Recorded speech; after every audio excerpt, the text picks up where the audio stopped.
Hi everybody, welcome back for Anne Frank's Diary, or The Diary of a Young Girl, Day 3. We are thoroughly sad now because this is a very, very sad story. It is a very sad story. Yeah, but it's an important one to talk about because it's an important part of history that influences a lot of the decisions that we can make today in regards to how we treat other people. Right. So today I think we're going to talk a little bit more about like why these things happen, like a little bit of the history of World War II.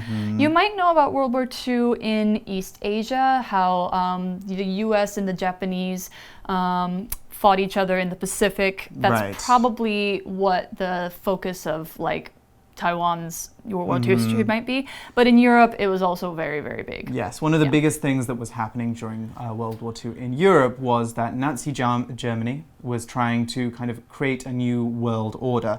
And one of the most important themes of this world order was a kind of an idea about some races or some cultures being inherently better, just being particularly better. one race. Yes, particularly like one race. White people with blonde hair and blue eyes. Yes, very, very specific. So it was even kind of a we would racist not. structure. Yes. Yeah. So they were invading neighboring countries, and whenever they invaded a country, they would kind of create a new political system, social system where, for example, Jewish people would not be able to live in most of the cities. They could only live in one neighborhood. They would have to wear something so people could know they were Jewish. They wouldn't be allowed to own property. They wouldn't be allowed to work in most businesses. They couldn't go outside.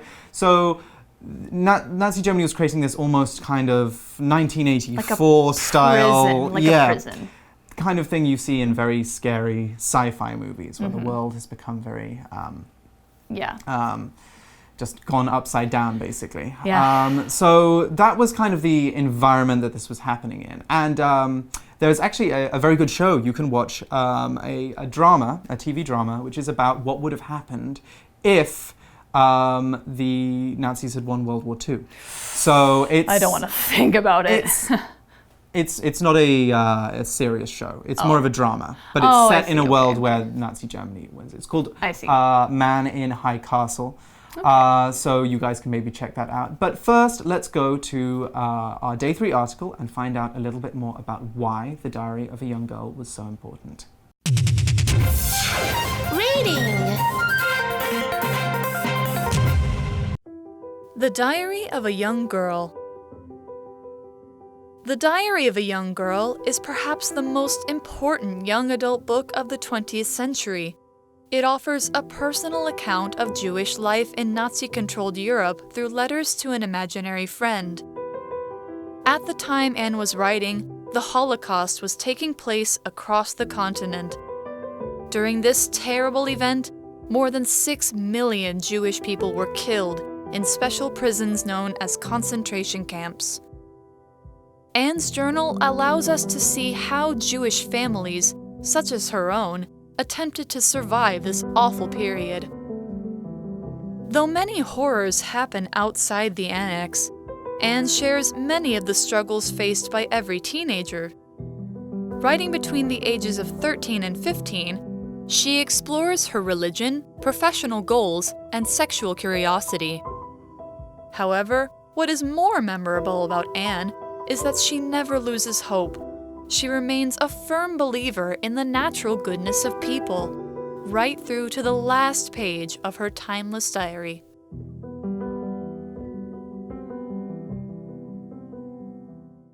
Okay, so our article today in Day 3 starts off by talking about the book, of course. The Diary of a Young Girl is perhaps the most important young adult book of the 20th century.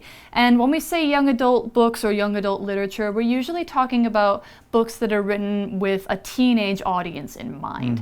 And this one specifically was written by a teenager, so it's very easy for other teenagers and young adults to relate to. Right. Yeah. It offers a personal account of Jewish life in Nazi-controlled Europe through letters to an imaginary friend. Okay, so like what we were talking about in Day 2, when we see history through the eyes of someone who's affected by it, it becomes much more personal. And personal is an adjective we use to describe information that is private or is about us, all about us.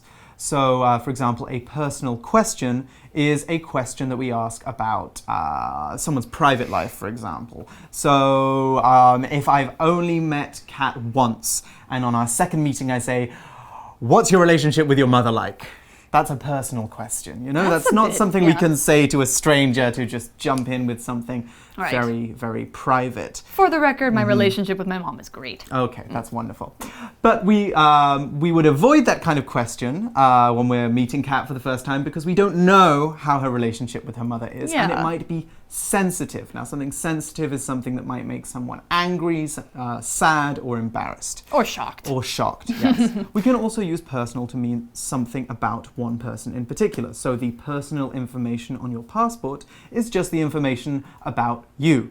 Or we could take things personally, and that is to get offended when something wasn't necessarily about you. So if I was Kat's boss and Kat thought I was going to give her promotion, but I decided to give it to someone else because I thought they could do the job better. But Kat thought that it was because I didn't like her, she could have taken it personally. Ooh. Okay, so lots of uses for personal there, but let's just have a quick example sentence and then we'll move on. Theo has a few personal problems right now, but he'd rather not talk about them. Yeah, and we should respect that. Absolutely, yeah. Be respectful of people's personal boundaries. And personal space. Exactly. All right, so going on with the article.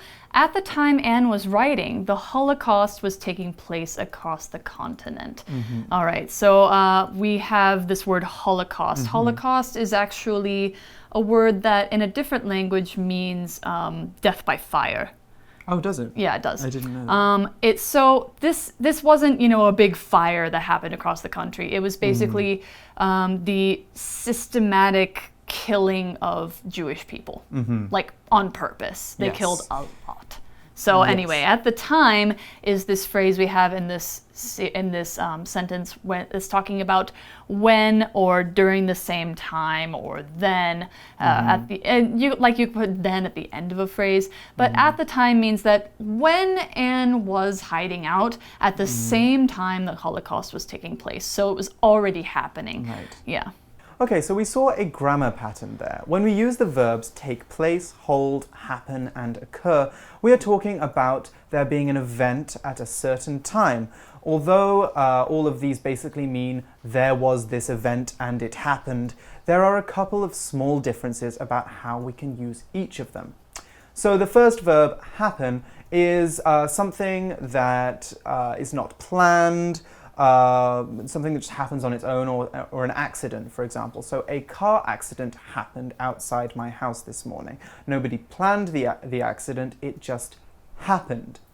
A similar word to this is occur, which is a more formal version of happen, and it also means that things were outside of our control. No one meant for it to happen because it occurred. A third of accidents happen at home, or a third of accidents occur at home. We can use both of those verbs there. The third verb is take place. That is the one we saw in the article. And when something takes place, it is planned and intentional. This is why we use it with the Holocaust. The Holocaust wasn't an accident. It wasn't a natural disaster. It was meant to happen. The Nazi German government wanted to have the Holocaust. They made sure that it took place. We could also say the next meeting will take place in a week's time. So the next meeting is planned to take place in a week's time. And lastly, we have the verb hold, which is also an intentional verb. Hold is a transitive verb we can use to mean that someone organized and held an event, or organized and made an event happen. So Jamie is going to hold a beach party next weekend. The beach party isn't happening. It isn't just going to spring out of the sand. It's not an accident. Jamie is planning it, and he is going to be the one inviting people. He's going to be the one getting the drinks. He's going to be the one taking everybody on the bus to the beach. He's holding a beach party. All right, so this Holocaust was taking place across the continent, and that's a really big area. So when we're talking about the continent of Europe, we're talking about a noun that means a large landmass that includes different countries. So actually on Earth there are 7 continents. We're next to or in the continent of Asia. I think Taiwan is considered part of Asia, even though it's an island country. The other ones, let's see, you got Australia, South America, North America, Europe, right, and Africa, Asia, Africa, and Antarctica. Yeah. Yes. Okay, and they used to actually be one large continent or supercontinent millions of years ago called Pangaea, where all the dinosaurs lived on, and I guess that was a pretty interesting thing to study. Yes. And Pangaea broke up into smaller ones. That's why the edges of some continents look kind of similar to one another, because they used to be the same thing. Yeah, so if you have smaller units of land than a continent, you might have like a country, of course, or an island, or a city, a neighborhood, so on and so on. Yes. Yeah. Yeah. So an example sentence for continent would be, Russia is the biggest country in the world. It is not a continent. It stretches across the entire northern part of the Asian continent. That's true. It goes from the very western part of Asia to the very eastern part. Yep. So, during this terrible event, we're talking about the Holocaust, remember? More than 6 million Jewish people were killed in special prisons known as concentration camps. Yeah, and also it wasn't just Jewish people. It was also gay people, Romani people, which are kind of people who travel around Europe a lot. Black people. Yeah, although I think black people not so much because there just weren't that many of them. Yeah, but yeah, anyway, going on with the article, so we're talking about, you know, a lot of people died. Anne's journal allows us to see how Jewish families, such as her own, attempted to survive this awful period. Yeah, so most of her family did not survive. Her father did. I believe like one of her aunts did. But such as here is a word that we see which means like, or putting something as an example of what you're talking about. So families such as her own. That it means like families including her own, or families with her own as the particular example. Right. So we also saw the verb attempt there as well. Now when we attempt to do something, we try to do it. So normally a serious effort is something that we would describe as being an attempt. We can use it as a noun as well. And it's normally something that someone really tried very hard to do. So he attempted to get into university, for example, is one way we could use this verb. Now, when we use attempt on its own, it normally implies that the attempt was not successful. It didn't. So he attempted to get into university, but he didn't get in. So he made the application, he went to the interview, but then he was told he wasn't good enough. Right. But one thing about attempt, as I said, is it can be a verb or a noun. So we can actually modify attempt to talk about whether it was a good attempt, an attempt where you tried really hard, or maybe a weak attempt, an attempt when you weren't really giving it your best effort. Or we could talk about giving up an attempt. When you give up an attempt, it means you're trying to do something, but then halfway through you're like, you know what, I don't want this. Yeah. And you give up on your attempt, or you give up the attempt. We could also talk about failing an attempt, which is when things don't work out, or succeeding in an attempt, which is when things do work out. So our example sentence for attempt is, John attempted to sing opera, but he just hurt everyone's ears. Gosh, that doesn't sound nice. He might have broken some glass as well. Yes, yeah. If you're attempting, then maybe if you haven't got the opera training, don't try and do opera, you know? It's a difficult thing to sing. It is. It is. Yeah. All right, let's take a look at the article now. And though many horrors happened outside the annex, Anne shares many of the struggles faced by every teenager. So it sounds like she herself has some really common problems. So we're going to go and talk about horrors now. Okay, so we're talking here about the word horrors. So horror is a noun, and usually it's a plural noun. If you talk about horrors, you're talking about horrible things that make people shocked or angry or disturbed or sad, and it scares people. So horrors might be things that are almost really hard to imagine it happening to anyone close to you, like murder, war, torture, mass poverty, disasters like natural disasters. We often use the phrase the horrors of war, which means to say when war happens, there's a lot of horrible things that happen in war. For example, like people who are not fighting will die, different places will just be completely destroyed. Those are different things about the horrors of war. Also, horror as a noun, if it's a singular noun or a countable noun, is the feeling of shock or fear you get when something awful happens. So if you see somebody get hurt right in front of you, you might feel horror at the situation. As an adjective, we use horror to talk about something a little bit different. So we'd use it to talk about horror movies, which is scary movies. It's something to make you feel horror, but it's usually something more for entertainment. All right, so an example of the noun horror is the government of this country has committed horrors against its own people, killing thousands of them. Okay, so we also saw the word struggle there, didn't we? Yes, we did. And struggle is a noun, and it's something hard that people go through or something that people have to deal with. So, for example, the struggles of life or struggles at work or school. So if we say that something is a struggle, a noun is a struggle, we're saying that we're having a hard time with it. So work is a struggle right now. I'm going home late every night. I'm getting up really early in the morning. That's not true. I'm the last to come to work. But I could say, if that was true, I could say that work is a struggle. It's really getting me down. Or we could use it as a verb to say that we are fighting against something with a low chance of being successful or a low chance of winning. So, for example, this government has been struggling with the problem of poverty. Right. So they have been probably not very successful in getting rid of poverty, but they have been trying, or at least appear to be trying to do something about it. Or if you're struggling against somebody in a fight, that means that you're probably not going to win that fight. Yes. Yeah. So these are some ways that we can use struggle. Anyway, let's take a look at an example sentence now. Harry is taking some time off from work. He's having some struggles with his personal life, like illness and money issues. Those do sound like some struggles that are worth taking time off for. Yes. Yeah. So we also saw the phrase be faced by something or faced with something. And when someone is faced with a certain situation, they are in that situation or they have to deal with it. Normally we face difficult situations. So when faced with the choice of quitting his job or moving to another city, Jonathan didn't know what to do. You can almost imagine Jonathan is standing in front of a question or a crossroads. He can either keep his job and move to a new place, or he can stay in the city but lose his job. So he has to think. He's facing this question. He's thinking, do I want to do this or do I want to do that? Right. All right. So, they're having to face some really difficult struggles.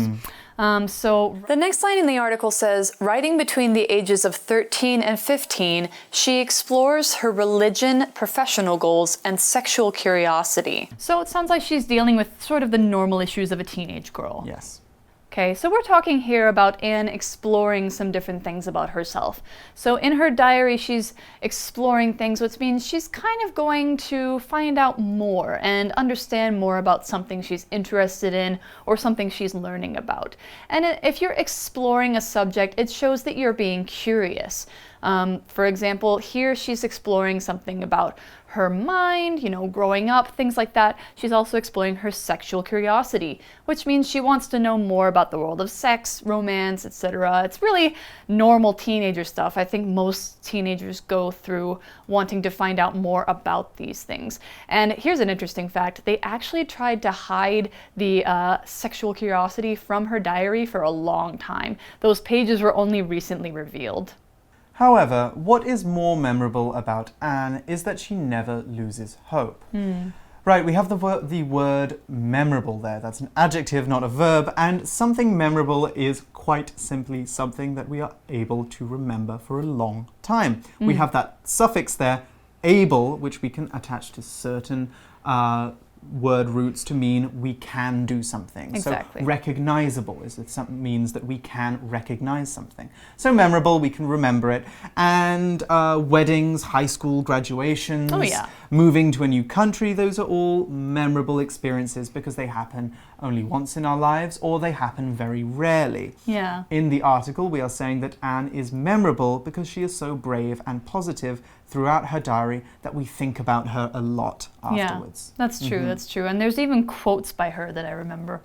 All right, so the article finishes off by saying she remains a firm believer in the natural goodness of people, right through to the last page of her timeless diary. I think what she says is, despite everything that's happened, I still believe people are truly good at heart. Yeah, and that's the line that most people think of when they think of Anne Frank. So it's really inspiring. All right, so remain here is a verb that means to keep being something or keep having something or keep staying somewhere. Like if you are remaining in your house for the day, you're probably not going to leave your house, you're remaining there. But if you're remaining a certain way, it might mean that you are staying or keeping a certain attitude in mind. And remain usually means that you might have been expected to give up this thing already or change or leave, but you've kept doing it anyway. Such as, will Britain remain in the EU? Oh, that is a question I shouldn't touch because I have a lot to say about that. Oh, I bet you do. All right, so talking about remain with attitudes, here's an example sentence. Greta remained cheerful and positive even after nothing went right all morning. That shows a very good attitude, I think. It does. There was also one other word that we should have a quick look at as well. Timeless. And when something is timeless, it means it can remain important for a very, very long time. So even though the Holocaust was 70 years ago now? 80 years ago now. A long time ago. Very long ago. 80 years ago. We can still learn a lot from Anne Frank's diary. It still applies to a lot of current situations. Like, you know, when we're talking about discrimination, racism, you know, hatred, sexism, yes, hatred of Jewish people. Anti-Semitism is the word I was looking for. Yes. When we're thinking about all of these, there's a lot we can learn from her writing. So yes, timeless means that it remains important for a very long time. Yeah. All right, that is unfortunately all the time we have to talk about Anne Frank and her diary. But we have just enough time for one last For You Chat question, so let's check that out now.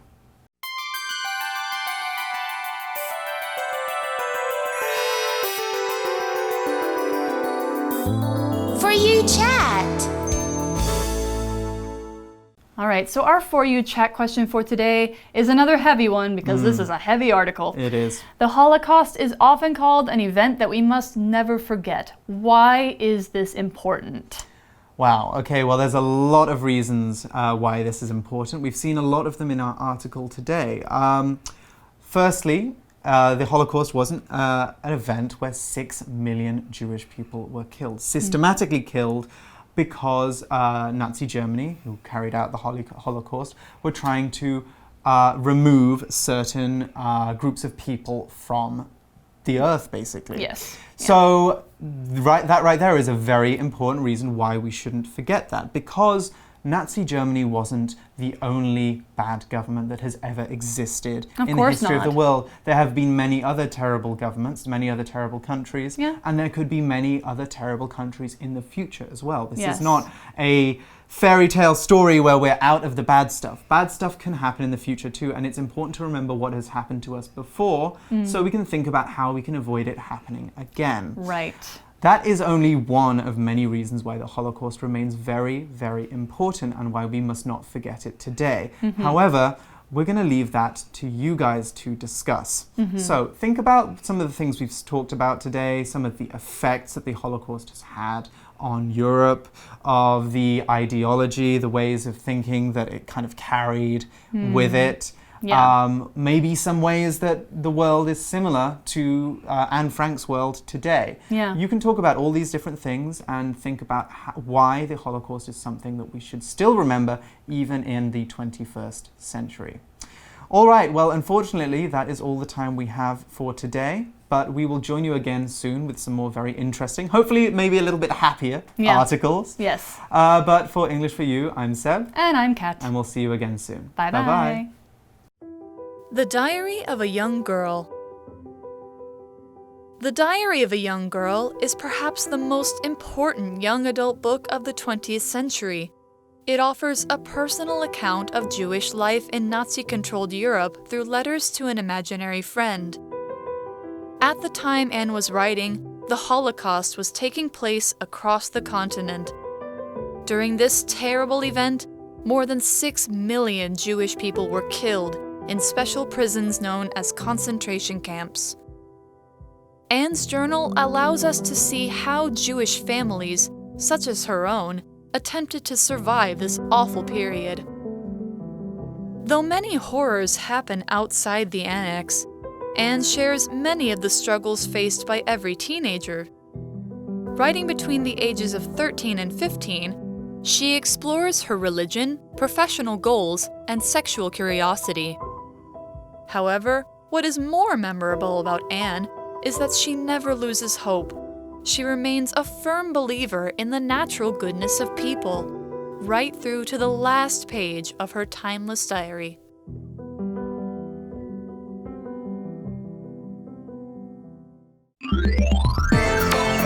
Vocabulary Review. Personal. I don't know Zach very well. He rarely talks about his personal life. Continent. I've traveled around the world, but the only continents I haven't been to are Africa and Antarctica. Attempt. Harry once attempted to write a book, but he gave up after 2 chapters. Horrors. This book describes the horrors of war from a soldier's point of view. Struggle. The movie tells the story of a woman's struggle to succeed as a pilot in the military. Remain. Rebecca has been to many countries, but Japan remains her favorite place to visit. 智慧小补帖 Explore.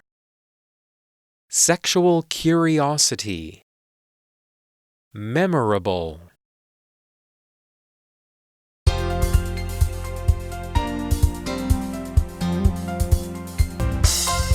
以上节目是由活用空中美语制作，活用空中美语杂志，请洽询全国各大书店。如欲索取试听教材，请来电02-2364-4000 02-2364-4000，或上网查询，网址是 www.english4u.net www.english4u.net